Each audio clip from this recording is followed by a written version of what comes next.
Police suspect the other woman, Marie Parker, left town. Marie Parker was offered her a ride home, and she took it and was never seen again. Both women were last seen in the company of locals Dennis Roy Yancey and Jesse Ray. Both also frequented the Blue Waters Saloon. The Blue Waters Saloon was just a typical saloon. People who maybe had a long, boring day in town would get together with their friends and down a few beers and shoot some pool and have a good time. And like many bars, some merely come to escape sadness in their lives. Jessie Ray is a regular at the Blue Waters. She has a powerful personality. She was a biker. She had relationships with women. She's very social and outgoing. Jessie Ray works as an auto mechanic and splits her time between Albuquerque and Elephant Butte, where her father lives and works in Elephant Butte State Park. Jessie was a real leader among people, both men and women. She has some loyal friends. She has some other people that are really frightened of her. Dennis Roy Yancey also frequents the bar. He grew up in Truth or Consequences. Dennis Roy Yancey grew up getting in a lot of trouble.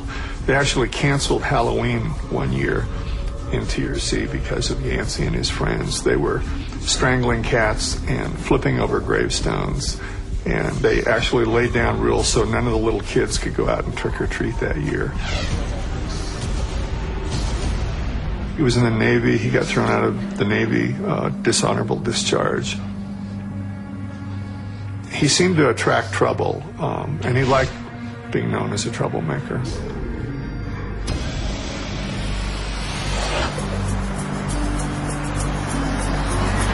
Shortly after Marie Parker's disappearance, 37-year-old Cindy Hendy joins the Blue Waters scene. She was on the run from the authorities. She and a friend of hers tried to deal cocaine, but they dealt it to an undercover agent. So she ran away from Washington State. Cindy Hendy's background up in Monroe, Washington was horrific at best. She was molested by her stepfather when she was 11 years old and told her mother, and her mother chose to believe her husband rather than her daughter and kicked Cindy out of the house. She grew up to be violent, and she didn't appear to feel bad about anything. She was 105 pounds of pure muscle, and several of her old friends and ex-boyfriends told me that she could beat up a 250-pound woman in a bar. She also beat up a few men during her time. It's not long before Hendy falls in with Jessie Ray and Roy Yancey and starts making waves in town.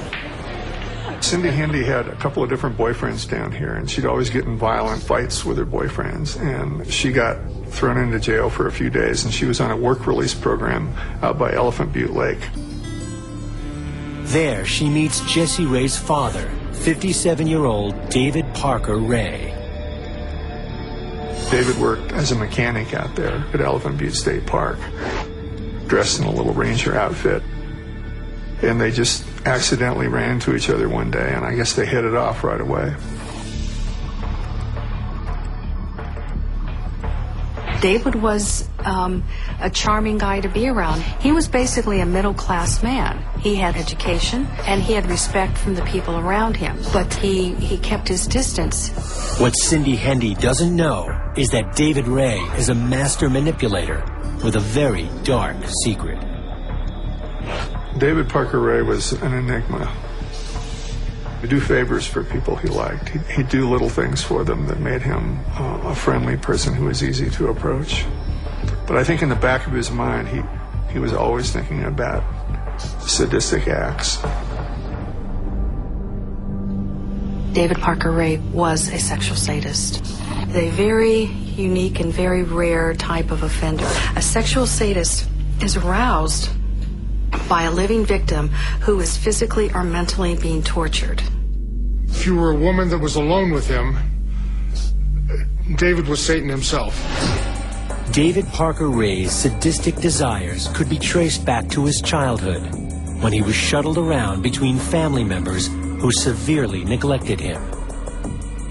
When people talk about child abuse, they usually talk about abuse, not neglect. But the therapist will tell you that neglect has far more sinister consequences on your adult behavior. And David didn't feel like any of the women in his life loved him. He didn't think his mother did. His grandma didn't pay any attention to him. She didn't care whether he was alive or dead. The young David Ray would write for hours in his journal and had a vivid fantasy life. His fantasies began about 12, 13, or 14 years of age. His dad was a drunk and a drifter and would come by once every month or two, and he would leave a bag of magazines for David to look at. They were photographs of real girls bound and gagged by the hands and the mouth on the front cover. And if you opened up inside, you would see women half-dressed who were being tortured.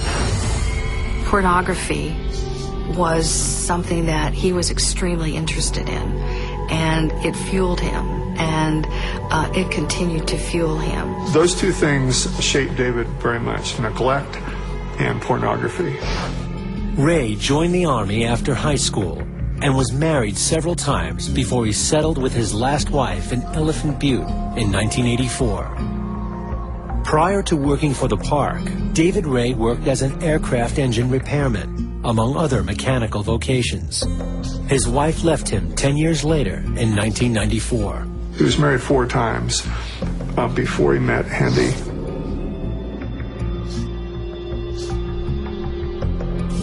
The only constant throughout David Parker Ray's life has been his devotion to his sadistic perversions. David Ray liked to see himself as a victim of a terrible curse that was growing completely out of control. There's a point in David Parker Ray's life where he crossed the line. A sexual sadist whose fantasies will more than likely involve the victim's response to that infliction of physical or emotional pain may feel that, hey, this isn't enough.